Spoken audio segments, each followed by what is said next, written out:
67세 박순자 씨에게 찾아온 최악의 선택을 해야만 하는 날입니다. 엄마, 서명만 해주시면 모든 게 해결돼요. 30년간 자식들을 위해 희생한 어머니에게 돌아온 것은 요양원 입소와 집 처분, 그리고 마지막 선택이 무엇인지 알 수가 없다. 집을 담보로 5억 원을 빌려야 해요. 엄마, 더 이상 버틸 수가 없어요. 67세 시각장애인 순자 씨, 그리고 5억 원의 빚. 과연 순자 씨는 어떤 선택을 했을까요? 이야기는 몇 달 전으로 거슬러 올라갑니다. 부산 해운대구의 15평 아파트 7층. 엘리베이터가 없는 1980년대 건물 특유의 낡은 계단참에서 박순자는 한 발 한 발 조심스럽게 올라갔다. 11월의 차가운 바람이 계단참 창문 틈새로 스며들어 그녀의 뺨을 스쳤다. 형광등 하나가 깜빡거리며 불안정한 빛을 내뿜고 있었고 벽면에는 오랜 습기로 인한 얼룩들이 지도처럼 번져 있었다. 순자의 발걸음은 예전만큼 경쾌하지 않았다. 손잡이를 꽉 붙잡고 한 계단씩 올라갈 때마다 무릎에서 나는 작은 소리가 계단참에 울렸다. 6층을 지나 7층에 도착했을 때 그녀는 잠시 숨을 고르며 현관문 앞에 서 있었다. 문패에는 박순자라는 이름이 빛바랜 글씨로 적혀 있었고 옆의 화분에는 며칠째 물을 주지 못한 시든 꽃들이 고개를 떨구고 있었다. 열쇠를 꺼내려다 순자는 잠시 멈췄다. 열쇠고리가 어디 있는지 한눈에 들어오지 않았다. 가방 안을 더듬거리며 찾는 그녀의 손끝이 미세하게 떨렸다. 작년 이맘때까지만 해도 이런 일은 없었는데 드디어 열쇠를 찾아 문을 열고 들어선 집안은 고요했다. 거실 창문으로 들어오는 오후 4시의 햇빛도 예전처럼 밝게 느껴지지 않았다. 순자는 소파에 털썩 앉으며 한숨을 내쉬었다. 30년간 부산대학교 병원 내과에서 간호사로 일할 때는 이런 날이 올 줄 몰랐다. 그때의 그녀는 누구보다 민첩하고 정확했다. 밤근무를 서면서도 피로를 모르고 중환자실에서 응급 상황이 벌어져도 당황하지 않던 사람이었다. 동료들 사이에서는 철인 간호사라고 불릴 정도였다. 김 환자분 혈압 떨어지고 있어요. 20년 전 어느 밤 수술 후 합병증으로 위험했던 60대 남성 환자를 기억했다. 그때 순자는 의사가 올 때까지 정확한 응급처치로 환자의 생명을 구했었다. 그 환자의 가족들이 눈물을 흘리며 고맙다고 했던 순간들이 아직도 선명했다. 하지만 지금의 순자는 집안의 턱도 제대로 보지 못해 걸려 넘어질 뻔했다. 어제는 부엌에서 요리를 하다가 칼에 손을 벤 일이 있었다. 양파를 썰고 있었는데 칼날이 어디까지 와 있는지 정확히 보이지 않았던 것이다. 다행히 작은 상처였지만 30년간 수술용 칼과 주사기를 다루며 단 한 번도 실수하지 않았던 그녀에게는 충격적인 사건이었다. 내가 이제 정말 늙은 건가? 거실 벽에 걸린 시계를 보려고 눈을 찌푸렸다. 바늘의 위치가 흐릿하게 보였다. 분침과 시침의 구분이 명확하지 않았다. 작년까지만 해도 시계 없이도 시간을 정확히 맞출 수 있었던 그녀였는데 병원에서 근무할 때는 환자들의 맥박을 재면서 시간을 정확히 계산해내는 게 특기였다. 안과에서 받은 진단서를 꺼내 다시 들여다보았다. 당뇨 망막병증, 시력 0.1. 차가운 의학 용어들이 그녀의 현실을 냉정하게 설명하고 있었다. 20년간 당뇨를 알아오면서도 혈당 관리를 철저히 했다고 생각했는데 결국 합병증을 피할 수 없었다. 휴대폰이 울렸다. 순자는 테이블 위를 더듬거리며 전화를 찾았다. 화면에 정훈이라는 글자가 뜨고 있었지만 글자가 번져 보여 몇 초 후에야 큰아들의 이름임을 알 수 있었다. 여보세요? 전화기 너머로 들려오는 정훈의 목소리는 평소와 달랐다. 무겁고 조심스러웠다. 엄마, 저예요. 요즘 어떻게 지내세요? 그냥 지내지 뭐. 너는 어떻고? 잠시 침묵이 흘렀다. 순자는 그 침묵이 심상치 않음을 직감했다. 30년간 수많은 환자, 가족들과 대화하며 쌓은 경험으로 상대방의 심리 상태를 읽는 능력이 있었다. 지금 정훈의 목소리에는 뭔가 말하기 어려운 것이 담겨 있었다. 엄마, 사실 할 말이 좀 있어요. 시간 되실 때 한번 뵐 수 있을까요? 순자의 가슴이 두근거렸다. 정훈이 이렇게 조심스럽게 말하는 건 처음이었다. 평소에는 엄마, 주말에 갈게요 하고 간단히 말하던 아이였는데 무슨 일인데? 전화로는 좀 복잡해서요. 내일 저녁에 갈게요. 미라도 같이 올 거예요. 미라까지? 순자의 불안감이 커졌다. 작은 딸까지 함께 온다는 건 예사로운 일이 아니었다. 두 남매가 함께 어머니를 찾는 경우는 대개 중요한 일이 있을 때였다. 전화를 끊고 난 후 순자는 소파에 깊숙이 몸을 맡겼다. 창밖으로 보이는 해운대 앞바다가 회색빛으로 물들어 있었다. 11월의 바다는 여름의 푸른 빛을 잃고 쓸쓸해 보였다. 마치 자신의 마음과 닮아 있는 것 같았다. 아이들이 무슨 이야기를 하려는 걸까? 불안한 예감이 들었다. 최근 들어 정훈이 경제적으로 어려워하고 있다는 소식을 들었다. 치킨 프랜차이즈 사업이 잘 안 된다고 했다. 그리고 미라는 이혼 후 혼자서 두 아이를 키우며 힘들어하고 있었다. 혹시 돈 이야기를 하려는 건 아닐까? 순자는 통장을 꺼내 잔고를 확인했다. 퇴직금과 적금을 합쳐 5천만 원 정도. 그리고 이 15평 아파트가 전 재산이었다. 연금은 월 130만 원. 넉넉하지는 않지만 혼자 살기에는 충분한 금액이었다. 하지만 시력이 나빠지면서 병원비도 늘고 있었다. 거실에서 부엌으로 가는 짧은 거리도 이제는 조심스럽게 걸어야 했다. 벽을 짚고 가거나 익숙한 가구의 위치를 기억해 이동해야 했다. 밤에는 더욱 어려웠다.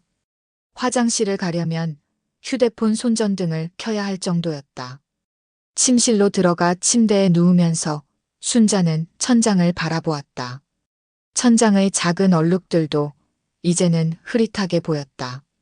30년간 다른 사람들을 돌봐주던 그녀가 이제는 누군가의 도움이 필요한 처지가 되었다는 현실이 씁쓸했다. 내일 아이들이 무슨 이야기를 할까? 불안감과 함께 하루가 저물어갔다. 다음 날 저녁 6시 현관벨이 울렸을 때 순자는 부엌에서 저녁 준비를 하고 있었다. 평소보다 일찍 온 것 같았다. 문을 열자 정훈이 작은 봉투 하나를 들고 서 있었다. 그 뒤로 미라가 조심스러운 표정으로 따라 들어왔다. 두 남매의 얼굴에는 평소와 다른 긴장감이 서려 있었다. 엄마, 안녕하세요. 정훈의 목소리는 어제 전화할 때보다도 더 조심스러웠다. 평소 같으면 엄마 왔어요 하고 가볍게 인사하던 아이가 존댓말을 쓰고 있었다. 미라도 마찬가지였다. 보통은 엄마하고 반갑게 달려와 안기던 딸이 현관에서 신발을 정리하며 머뭇거리고 있었다. 거실로 들어선 두 남매는 소파에 나란히 앉았다. 순자는 그들 사이의 미묘한 거리감을 느꼈다.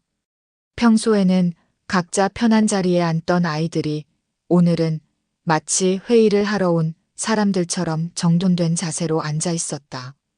정우는 손을 무릎 위에 올리고 미라는 가방끈을 꽉 쥐고 있었다. 뭐 마실래? 아, 괜찮아요. 저희 금방 갈 거라서요. 금방 간다? 순자의 마음이 더욱 불안해졌다. 평소 같으면 최소 2시간은 머물다 가는 아이들이었다. 저녁도 같이 먹고 동네 이야기도 나누고 손자 손녀 얘기도 하곤 했는데 부엌에서 물 한 잔을 가져오며 순자는 두 자녀의 표정을 자세히 살펴보았다. 정훈의 눈가에는 피로의 흔적이 짙었다. 며칠째 잠을 제대로 못 잔 것 같은 모습이었다. 미라는 평소보다 화장을 진하게 한 듯 했지만 그 아래로 스트레스로 인한 트러블이 보였다. 뭔가 심각한 일이 있는 것 같은데. 30년간 간병실에서 환자 가족들과 상담하며 쌓은 경험으로 순자는 사람들의 표정과 분위기를 읽는데 능숙했다. 지금 두 자녀의 모습은 나쁜 소식을 전하러 온 사람들의 그것과 닮아 있었다. 정훈이 먼저 입을 열었다. 그의 손가락이 무릎 위에서 불안하게 움직이고 있었다. 엄마, 요즘 많이 불편하시죠? 불편하다니? 시력이 안 좋아지셔서 일상생활이 힘드실 것 같아서요. 순자는 정훈의 말투에서 이상함을 느꼈다. 평소 자연스럽게 대화하던 아들이 마치 준비한 대본을 읽는 것 같았다. 옆에 앉은 미라도 고개를 끄덕이며 맞장구를 쳤다. 맞아요, 엄마. 저희도 정말 걱정돼서요. 걱정? 순자는 속으로 쓴웃음을 지었다. 그동안 병원 다녀온다고 해도 조심히 다녀오세요 한마디로 끝내던 아이들이 갑자기 걱정을 한다고? 별로 불편하지 않아. 조금씩 적응하고 있어. 그래도 엄마, 밤에 다니실 때 위험하시잖아요. 계단도 있고. 정훈의 목소리에 간절함이 묻어 있었다. 하지만 그 간절함이 순수한 걱정에서 나온 것인지 의심스러웠다. 순자는 두 자녀의 시선을 번갈아 보며 그들의 진심을 탐색했다. 미라가 조심스럽게 말을 이었다. 엄마, 사실 저희가 알아본 게 있어요. 뭘 알아봤는데? 요양. 아니, 실버타운이요. 해운대에 정말 좋은 곳이 새로 생겼는데 요양원이라는 단어를 피하고 실버타운이라고 표현하는 미라의 모습에서 순자는 그들의 의도를 읽을 수 있었다. 포장을 다르게 해도 결국 같은 뜻이었다. 결국 그 이야기를 하려고 온 거구나. 순자의 가슴이 답답해졌다. 30년간 간호사로 일하면서 수없이 봤던 장면들이 머릿속에 스쳐 지나갔다. 자녀들이 부모를 요양원에 보내기 전에 하는 설득의 과정들. 그 모든 것이 지금 자신에게 일어나고 있었다. 저희도 엄마 모시고 살고 싶은데 현실적으로 쉽지가 않아서요. 정훈의 말에는 변명의 기색이 역력했다. 순자는 그 변명 뒤에 숨겨진 진짜 이유가 무엇인지 궁금했다. 그런데 그런 곳은 비용이 만만치 않을 텐데. 순자가 직설적으로 물었다. 정훈과 미라가 서로 눈을 마주쳤다. 마치 누가 먼저 말할지 눈치를 보는 것 같았다. 그게 한 달에 250만 원 정도 들어요. 250만 원? 순자의 목소리가 높아졌다. 월 연금 130만 원으로는 턱없이 부족한 금액이었다. 저희가 조금씩 보태드릴 수 있어요. 미라의 말에 순자는 의심의 눈길을 보냈다. 이혼 후 아르바이트까지 하며 생계를 꾸리고 있다던 딸이 요양원비를 보태준다고? 너희 형편에 그런 여유가 있니? 정훈이 입을 다물었다. 미라도 마찬가지였다. 잠시 흐르는 침묵 속에서 순자는 그들의 진짜 속마음을 읽을 수 있었다. 결국 내 집과 보험금 이야기겠구나. 혹시 내 집을 팔거나 담보로 잡으라는 건 아니겠지? 순자의 날카로운 질문에 두 자녀의 표정이 경직되었다. 정훈이 당황하며 손을 흔들었다. 아니에요, 엄마. 그런 게 아니라. 그럼 뭔데? 전세로 돌리시면. 전세금으로 충분히 요양원비를 낼 수 있을 것 같아서요. 전세금. 순자의 머릿속에 경보등이 켜졌다. 결국 자신의 유일한 경제적 기반인 집을 건드리려는 것이었다. 그러면 나는 갈 곳을 잃는 거잖아. 엄마, 요양원이 계실 곳이잖아요. 거기가 더 안전하고. 안전? 순자의 목소리에 분노가 섞였다. 30년간 요양원에 계신 어르신들을 상담하며 봤던 현실이 떠올랐다. 처음엔 자주 오겠다던 자녀들이 점점 발길이 뜸해지는 모습들. 방치되어 우울증에 빠진 노인들. 그것이 안전이라고? 너희들이 생각하는 안전이 그런 거니? 미라가 급하게 변명했다. 엄마, 정말 시설이 좋아요. 간호사도 24시간 있고 의사도 정기적으로 와서. 간호사가 24시간 있다고? 순자의 목소리에 조롱의 기색이 섞였다.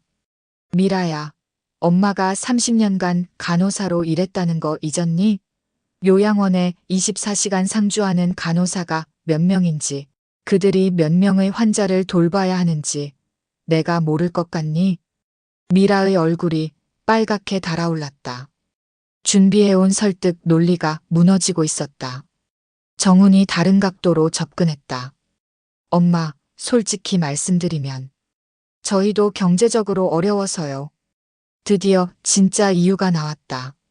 순자는 두 팔을 가슴 앞에서 깍지 끼며 정훈을 바라보았다. 어떻게 어려운데? 치킨 사업이 생각보다 안 돼서요. 빚이 좀 있어요. 얼마나? 3억 정도요. 순자의 눈이 커졌다.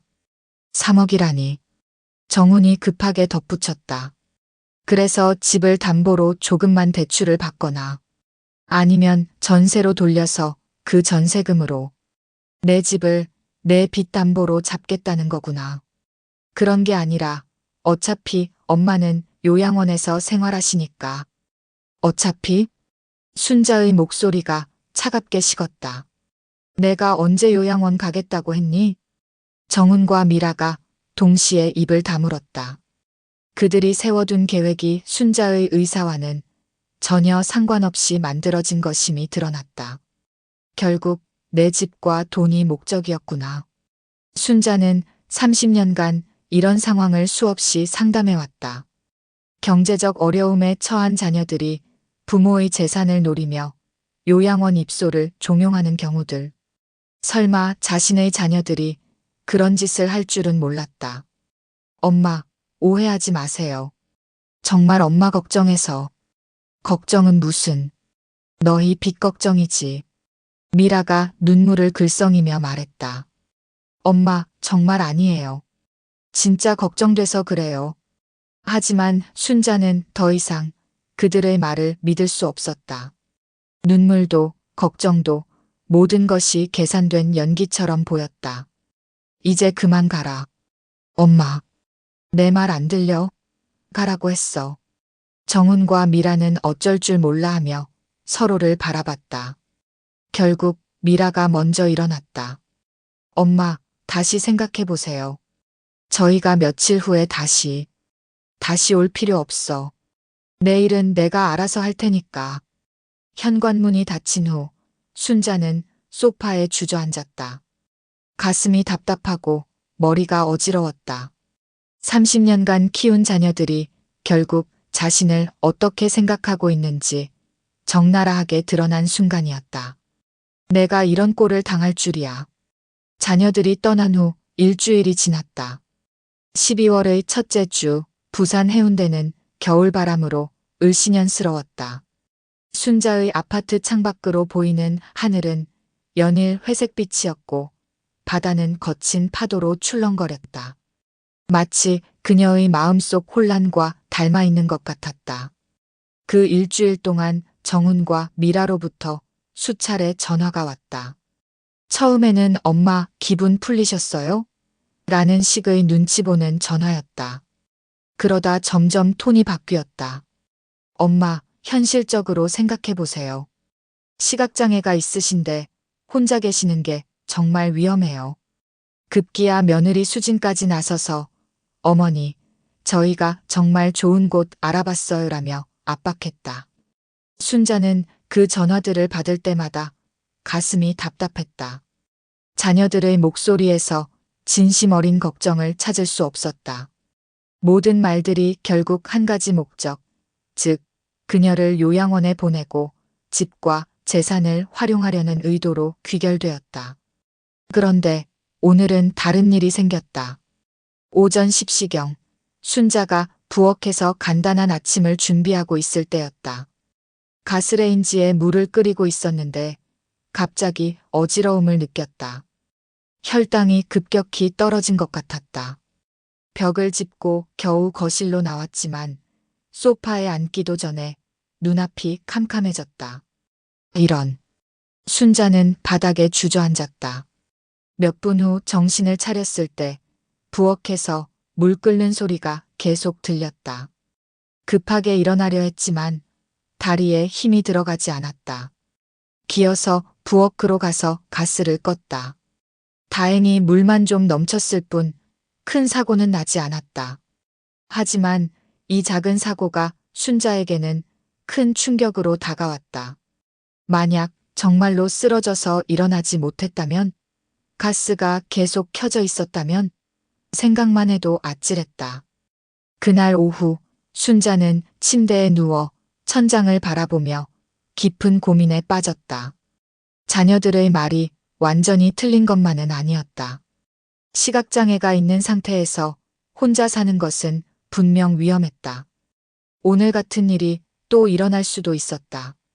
정말 요양원에 가야 하는 건가? 하지만 그 생각이 떠오르자마자 30년간의 경험이 머릿속에 스쳐 지나갔다. 요양원에서 만났던 수많은 어르신들. 처음에는 자식들이 자주 와서 행복하다던 분들이 몇 개월 후에는 요즘은 명절에도 안 온다며 눈물을 흘리던 모습들. 그리고 점점 무기력해지고 우울해져 가던 모습들. 나도 그렇게 될 텐데. 순자의 마음속에서 두 가지 목소리가 싸우고 있었다. 하나는 현실적인 목소리였다. 시각장애가 있는 상태에서 혼자 사는 건 정말 위험해. 전문적인 돌봄이 필요해. 다른 하나는 자존심과 경험에서 우러나는 목소리였다. 요양원은 절대 안 돼. 거기서는 인간으로서의 존엄성을 잃게 돼.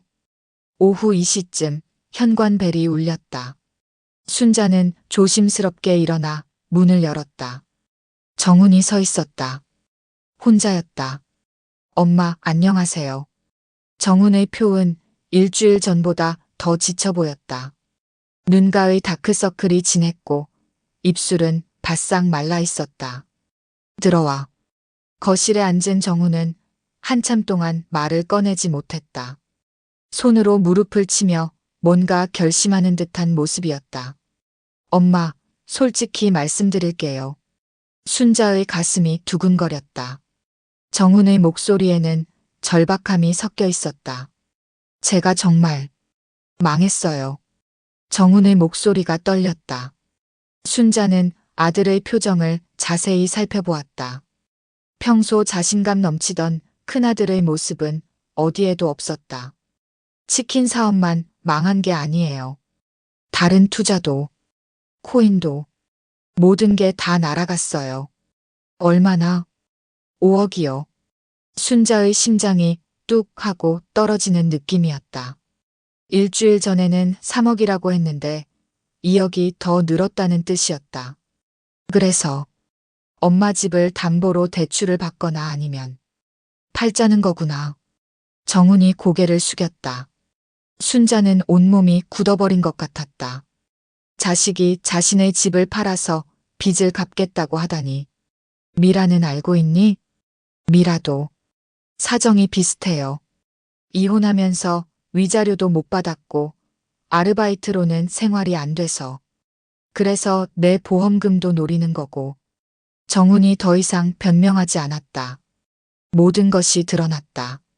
일주일 전의 그 정중한 태도도, 걱정하는 듯한 말들도 모든 것이 연기였다. 그들의 진짜 목적은 처음부터 순자의 재산이었다. 이 아이가 날 속이고 있었구나. 순자는 지난 30년을 떠올렸다. 두 자녀를 키우기 위해 야간 근무를 마다하지 않았던 날들. 아이들 대학 등록금을 위해 적금을 깨고 결혼할 때는 예물과 예단을 마련해주기 위해 퇴직금까지 털었던 기억다. 그 모든 희생이 결국 이런 결과로 돌아왔다.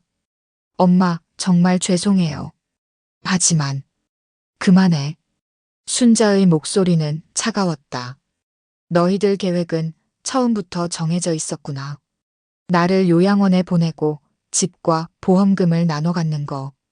정훈이 급하게 손을 저었다. 그런 게 아니에요. 정말 엄마 안전 때문에. 안전? 순자가 냉소적으로 웃었다. 내 빚 때문에 내 집을 팔아야 하는 게 안전이니? 그때 현관벨이 또 울렸다. 정훈이 문을 열러가더니 미라가 들어왔다. 미라의 손에는 서류 봉투가 들려 있었다. 엄마, 안녕하세요. 미라도 정훈만큼이나 지쳐 보였다. 하지만 그녀의 눈에는 결연한 의지가 보였다. 오빠가 이야기 다 했나요? 무슨 이야기? 엄마, 이제 정말 결정하셔야 해요. 저희도 더 이상 버틸 수가 없어요. 미라가 서류 봉투를 테이블에 올렸다. 순자는 그 봉투를 바라보며 불안감을 느꼈다. 뭔데 그게? 요양원 입소 신청서요. 그리고 집처분 동의서도 있어요. 순자의 손에서 물컵이 미끄러졌다. 컵이 바닥에 떨어져 깨지는 소리가 거실에 울렸다. 그녀는 그대로 소파에 주저앉았다. 정말 이런 일이 벌어지는 거구나. 30년간 다른 가족들의 이런 모습을 상담해왔던 그녀가 이제는 당사자가 된 것이었다. 믿었던 자녀들이 결국 자신을 버리려 하고 있었다. 서명만 해주시면 모든 게 해결돼요. 미라의 목소리에는 더 이상 죄송함도 없었다. 그저 일처리를 빨리 끝내고 싶어하는 조급함만 있었다. 순자는 깨진 컵 조각들을 바라보며 생각했다. 저 조각들처럼 자신의 삶도 산산조각 나고 있었다. 하지만 동시에 다른 생각도 떠올랐다. 아직 끝나지 않았어. 30년간 간호사로 일하며 수많은 위기 상황을 헤쳐나왔던 그녀였다. 지금도 방법이 있을 것이다. 자녀들에게 의존하지 않고 요양원에 가지 않고도 살 수 있는 방법이 분명 있을 것이다. 순자는 천천히 고개를 들어 두 자녀를 바라보았다. 그들의 눈에는 기대감이 섞여 있었다. 어머니가 결국 굴복할 것이라는 기대감이었다. 하지만 순자의 눈에는 다른 빛이 타오르고 있었다. 30년간 쌓아온 전문성과 경험, 그리고 무엇보다 자존심이 그녀를 지탱하고 있었다. 나가라. 엄마, 내 집에서 나가라고 했어. 정훈과 미라가 당황한 표정으로 서로를 바라봤다. 엄마, 감정적으로 판단하시면 안 돼요. 감정적? 순자가 일어섰다. 비록 시력은 예전 같지 않았지만 30년간 간호사로서 쌓아온 위엄은 여전했다. 너희들이 내 재산을 노리며 나를 요양원에 처박으려는 게 감정적인 게 아니라고. 거실에 무거운 침묵이 흘렀다. 창밖에는 여전히 차가운 겨울바람이 불고 있었고 바다는 점점 어두워져 가고 있었다. 하지만 순자의 마음속에는 새로운 결심이 서서히 자리 잡고 있었다. 내 인생은 내가 책임진다. 현관문이 닫힌 후 순자의 집은 무덤과 같은 정적에 휩싸였다. 12월 저녁 6시, 밖은 이미 어둠이 내려앉기 시작했다. 거실의 형광등 불빛만이 고요한 공간을 희미하게 비추고 있었다. 바닥에 흩어진 컵 조각들이 불빛에 반사되어 작은 별처럼 반짝거렸다. 순자는 소파에 앉은 채 꼼짝하지 않았다. 몸이 납덩이처럼 무거웠고 마음은 텅 빈 것 같았다. 30년간 간호사로 일하면서 수많은 위기 상황을 헤쳐나왔던 그녀였지만 지금만큼 막막했던 적은 없었다. 환자들의 생명을 살리는 일과 자신의 인생을 구하는 일은 완전히 다른 차원의 문제였다. 창밖으로 보이는 해운대의 야경이 평소보다 흐릿하게 보였다. 시력이 나빠진 탓도 있었지만 눈물이 고여서 더욱 번져 보이는 것 같았다. 멀리서 들려오는 자동차 소리, 누군가의 웃음소리, 일상적인 저녁 시간의 소음들이 오히려 그녀의 고독을 더욱 부각시켰다. 시계 바늘이 7시를 가리켰다. 평소라면 저녁 준비를 하고 있을 시간이었다. 하지만 지금은 무엇을 해야 할지 모르겠었다. 식욕도 없었고 TV를 켜고 싶은 마음도 들지 않았다. 그저 소파에 앉아 천장의 한 점을 바라보며 멍하니 있을 뿐이었다. 시간이 흐를수록 현실의 무게가 더욱 무겁게 다가왔다. 자녀들이 떠난 후 조용해진 집안에서 순자는 자신이 처한 상황을 냉정하게 분석해 보려 했다. 하지만 어디서부터 손을 써야 할지 알 수 없었다. 월 연금 130만 원으로는 요양원비 250만 원을 감당할 수 없었다. 그렇다고 집을 팔거나 담보로 잡을 생각도 없었다. 이 집은 그녀의 유일한 안식처였고 30년간 쌓아온 추억이 서려 있는 공간이었다. 무엇보다 집을 처분하면 자녀들의 빚을 대신 갚아주는 꼴이 되는 것이었다. 내가 정말 어떻게 해야 하지? 8시가 지나자 집안은 더욱 어두워졌다. 순자는 불을 켜려고 일어섰지만 갑자기 어지러움을 느꼈다. 오늘 아침에 이어 또다시였다. 벽을 짚고 겨우 균형을 잡았다. 당뇨 수치가 불안정한 것 같았다. 부엌으로 가서 혈당 측정기를 꺼냈다. 손가락을 찔러 혈액을 떨어뜨렸지만 화면의 숫자가 또렷하게 보이지 않았다. 눈을 비비고 다시 봐도 마찬가지였다. 대략 70 정도로 보였다. 저혈당이었다. 급히 설탕물을 타서 마셨다. 조금 나아진 것 같았지만 불안감은 가시지 않았다. 만약 혈당이 더 떨어져서 의식을 잃는다면, 지금처럼 혼자 있을 때 쓰러진다면 누가 찾아줄까? 자식들은 이제 안 올 거야. 내가 죽어도 모를지도 몰라. 그 생각이 들자 갑자기 숨이 막혔다. 가슴이 답답하고 심장이 빨리 뛰었다. 공황 상태였다. 30년간 응급실에서 일하며 수없이 봤던 증상이 이제 자신에게 일어나고 있었다. 소파에 앉아 심호흡을 하려 했지만 쉽지 않았다.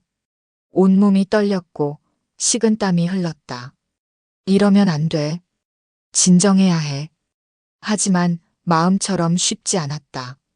어둠이 깔린 집에서 혼자 앉아 있으니 모든 것이 절망적으로 보였다. 자녀들은 자신을 버렸고 시력은 점점 나빠지고 있으며 당뇨는 악화되고 있었다.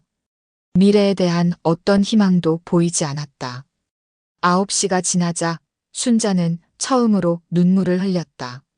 하지만 울음조차 터지지 않았다. 속은 이미 다 부서진 뒤였다. 그저 뺨을 타고 내려오는 눈물방울들만이 그녀의 슬픔을 증명할 뿐이었다. 차라리 이렇게 사느니. 극단적인 생각이 스쳐 지나갔다. 30년간 다른 사람들의 생명을 구하는 일을 했던 그녀가 자신의 삶을 포기하고 싶어지다니. 아이러니했다. 하지만 동시에 다른 목소리도 들렸다. 그동안 만났던 수많은 환자들의 목소리였다.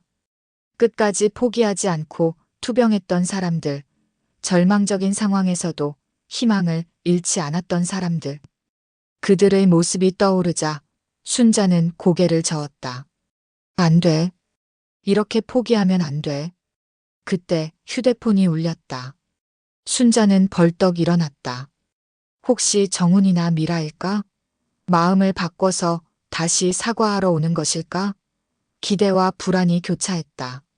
하지만 화면에 뜨는 이름은 예상과 달랐다. 한미영. 대학 후배이자 현재 해운대구 보건소에서 근무하는 간호사였다.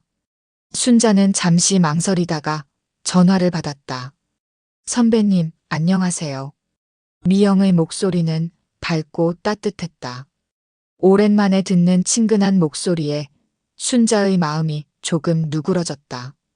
미영아, 늦은 시간에 미안해. 아니에요. 선배님 요즘 어떻게 지내세요? 오늘 보건소에서 선배님 얘기가 나와서 연락드렸어요. 내 얘기가? 네, 시각장애 관련 복지 서비스 회의가 있었는데 선배님 같은 분들을 위한 새로운 제도들이 많이 생겼더라고요. 혹시 알고 계신가요? 순자는 잠시 멈칫했다. 시각장애 관련 복지 서비스? 전혀 알지 못했다. 그동안 자녀들 문제에만 신경 쓰느라 정작 자신을 위한 정보는 찾아보지 못했다. 무슨 제도? LH에서 시각장애인을 위한 특별 임대주택을 공급하는 거예요. 보증금도 적고 월세도 정말 저렴해요. 그리고 생활 지원 서비스도 있고요. 순자의 심장이 두근거렸다. 처음 듣는 이야기였다. 자세히 얘기해 줄 수 있어? 물론이죠.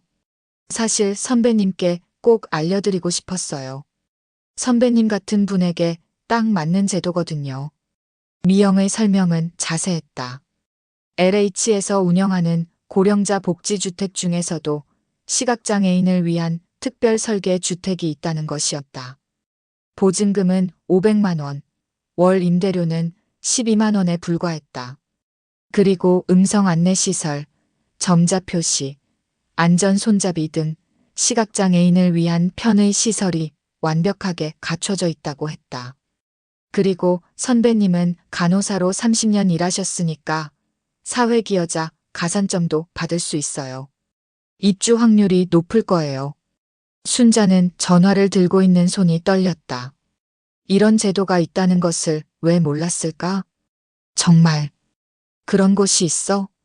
네, 제가 내일 자료 정리해서 가져다 드릴까요?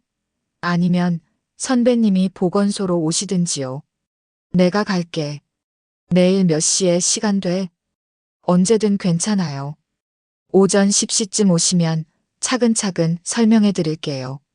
전화를 끊고 난 후 순자의 마음에 오랜만에 희망이라는 감정이 싹 텄다. 아직 확실한 것은 아니었지만 자녀들에게 의존하지 않고 요양원에 가지 않고도 살 수 있는 방법이 있을지도 모른다는 생각이 들었다. 거실을 걸어다니며 순자는 미영이 말한 내용을 정리해 보았다.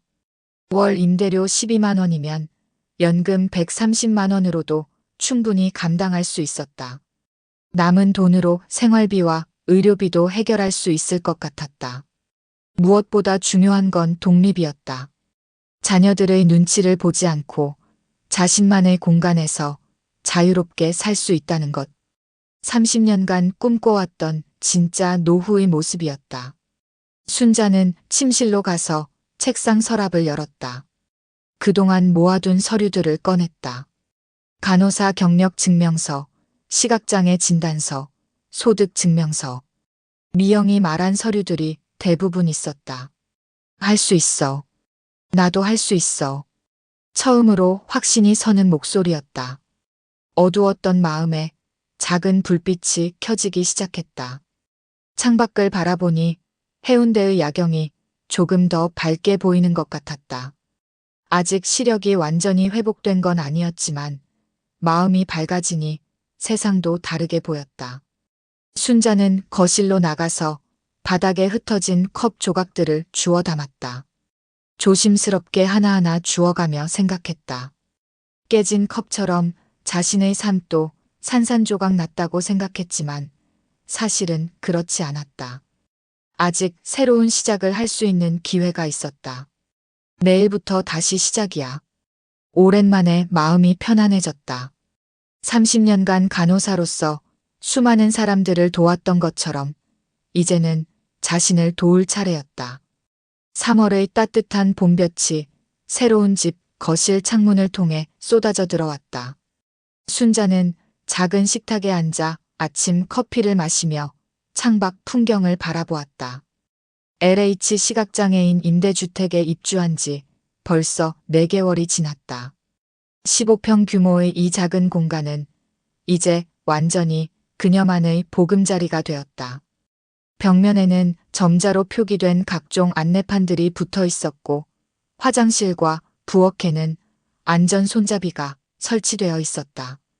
무엇보다 바닥이 모두 단차 없이 평평해서 휠체어나 지팡이로 다니기에 편리했다. 처음에는 낯설었던 이 공간이 이제는 세상에서 가장 편안한 곳이 되었다. 아침 8시, 단지 내 커뮤니티 센터로 향하는 순자의 발걸음은 가벼웠다. 매주 화요일과 목요일 아침, 그녀는 이곳에서 시각장애인 이웃들을 위한 건강 상담을 진행했다. 30년간의 간호사 경험이 빛을 발하는 시간이었다. 박 간호사님, 안녕하세요. 복도에서 만난 이웃 할머니가 반갑게 인사했다. 김옥자 73세 할머니는 당뇨 관리를 위해 순자의 상담을 정기적으로 받고 있었다. 옥자님, 오늘 혈당 체크하셨어요? 네, 아침에 했는데 110 나왔어요. 선생님이 알려주신 식단 관리법 덕분이에요. 이런 대화들이 순자에게는 큰 보람이었다. 요양원에서 방치되며 우울하게 지내는 대신 자신의 전문성을 활용해 이웃들에게 도움을 주고 있었다. 구청에서도 이 활동을 인정해 월 50만 원의 강사료를 지급했다. 연금 130만 원과 합쳐 월 180만 원의 안정된 수입이 생긴 것이었다. 커뮤니티 센터에 도착하자 벌써 5명의 어르신들이 기다리고 있었다. 순자는 간단한 의료기구들을 꺼내 혈압 측정을 시작했다. 30년간 몸에 밴 손놀림은 시력이 예전만 못해도 정확했다. 이현수님, 혈압이 조금 높네요. 어제 짠 음식 드셨나요? 아, 며느리가 김치찌개를 해줘서. 김치찌개도 좋지만 덜 짜게 드셔야 해요. 내일부터는 물에 한번 헹궈서 짠맛을 덜어내고 드시는 게 어때요? 이런 세심한 조언들이 어르신들에게는 큰 도움이 되었다. 병원에 가기에는 번거롭고 그렇다고 방치하기에는 불안했던 건강 문제들을 전문가의 도움으로 관리할 수 있게 된 것이었다. 상담을 마치고 집으로 돌아오는 길, 순자는 단지 내 작은 공원을 지났다. 벚꽃이 활짝 피어 있었다. 비록 선명하게 보이지는 않았지만 봄꽃의 향기와 따뜻한 햇살이 그녀의 마음을 벅차게 했다. 정말 잘 선택했어. 4개월 전의 절망적이었던 상황을 떠올리며 순자는 감사한 마음이 들었다. 자녀들의 압박과 요양원의 위기, 그 모든 것을 견뎌낸 결과가 지금의 행복한 일상이었다. 오후 3시쯤 현관벨이 울렸다. 순자는 조심스럽게 문을 열었다. 정훈과 미라가 작은 화분과 과일 박스를 들고 서 있었다. 4개월 만에 보는 자녀들의 얼굴은 많이 달라져 보였다. 예전의 조급하고 강압적인 모습은 없었고 대신 조심스럽고 미안해하는 표정이었다. 엄마, 안녕하세요. 정훈의 목소리는 떨렸다. 순자는 잠시 망설이다가 문을 활짝 열었다. 들어와. 거실에 앉은 2 자녀는 한동안 말을 꺼내지 못했다. 순자의 집을 둘러보며 놀라는 기색이 역력했다. 깔끔하게 정리된 공간, 벽에 붙은 점자 표시들, 그리고 무엇보다 어머니의 밝아진 표정에 감탄하고 있었다. 엄마, 여기 정말 좋네요. 미라가 조심스럽게 말했다. 순자는 차를 끓이러 부엌으로 갔다. 4개월간의 생활로 이제는 이 공간의 모든 것이 익숙했다. 찻잔이 어디 있는지, 설탕은 어느 서랍에 있는지 모두 외워두었다. 차를 가져와 테이블에 놓자 정훈이 깊숙이 고개를 숙였다. 엄마, 정말 죄송합니다. 뭐가? 저희가 너무 이기적이었어요. 엄마 걱정은 하지 않고 저희 사정만 생각했어요. 순자는 차를 한 모금 마시며 아들을 바라보았다. 정훈의 눈가에는 진심 어린 후회가 서려 있었다. 미라도 이어서 말했다. 엄마, 저희가 정말 잘못했어요. 엄마를 요양원에 보내려고 했던 것도, 집을 팔자고 했던 것도, 모든 게 다 잘못이었어요. 순자는 고개를 끄덕였다. 그 당시에는 분노했지만 이제는 마음이 많이 누그러져 있었다. 너희들도 어려웠겠지. 그래도 변명이 안 돼요. 엄마는 평생 저희를 위해 희생하셨는데 저희는 보답은커녕. 정훈의 목소리가 떨렸다. 순자는 아들의 손을 잡았다. 여전히 따뜻했다. 이제 그만하자. 다 지난 일이야. 엄마가 이렇게 잘 지내시는 걸 보니까 정말 다행이에요. 그리고 부끄러워요. 미라의 눈에서 눈물이 흘러내렸다. 저희는 엄마가 혼자 못 살 거라고 생각했는데 오히려 더 행복하게 지내시잖아요. 순자는 미소를 지었다. 정말 그랬다. 자녀들에게 의존하지 않고 독립적으로 살기 시작한 후 오히려 더 건강해지고 활기차졌다. 그래. 엄마는 여기서 정말 행복해. 이웃분들도 많이 계시고 엄마가 하시는 상담 활동 소문 들었어요. 정말 자랑스러워요. 정훈이 진심 어린 표정으로 말했다. 30년간 간호사 하신 경험이 이렇게 활용되는 거 보니까 엄마 선택이 맞았던 것 같아요. 그날 저녁 자녀들이 돌아간 후 순자는 발코니에 나가 있었다. 해가 지면서 하늘이 붉게 물들고 있었다. 멀리 보이는 바다도 황금빛으로 반짝였다. 비록 선명하게 보이지는 않았지만 그 아름다움은 마음으로 느낄 수 있었다. 그날 이후 나는 다시 예전의 내가 아니었다. 4개월 전의 절망적이었던 순간을 떠올리며 순자는 감회가 새로웠다. 자녀들의 배신과 요양원의 위기 앞에서 무너질 뻔했지만 결국 새로운 길을 찾아낸 것이었다. 누군가를 용서한다는 건 결국 나를 자유롭게 하는 일이었다. 자녀들에 대한 원망을 놓아버리자 마음이 한결 가벼워졌다. 그들도 완벽한 사람이 아니었고 경제적 어려움 속에서 잘못된 선택을 한 것뿐이었다. 더 중요한 건 자신이 스스로의 삶을 책임지게 되었다는 점이었다. 67세의 나이에 새로운 출발을 한 것이다. 많은 사람들이 나이를 핑계로 포기하거나 체념하지만 순자는 다르게 선택했다. 나이는 숫자일 뿐이야. 중요한 건 마음가짐이지. 6개월이 더 지났다. 순자의 건강 상담 프로그램은 이제 해운대구 전체로 확산되었다. 세계복지관에서 정기적으로 강의를 요청했고 월 수입은 200만 원까지 늘어났다. 경제적으로도 완전히 독립을 이룬 것이었다. 더욱 놀라운 변화는 건강이었다. 규칙적인 생활과 보람 있는 활동, 그리고 무엇보다 스트레스가 없어지면서 당뇨 수치가 많이 안정되었다. 시력도 더 이상 나빠지지 않고 현 상태를 유지하고 있었다. 자녀들과의 관계도 회복되었다. 이제는 한 달에 한 번씩 정기적으로 만나며 건강한 대화를 나누었다. 예전처럼 경제적 의존 관계가 아니라 진정한 가족으로서의 관계였다. 엄마, 제 친구 어머니도 비슷한 상황이신데 엄마가 상담 좀 해주실 수 있을까요? 미라가 조심스럽게 부탁했다. 순자는 흔쾌히 승낙했다. 자신의 경험이 다른 사람에게도 도움이 될 수 있다니 그보다 보람 있는 일이 어디 있겠는가.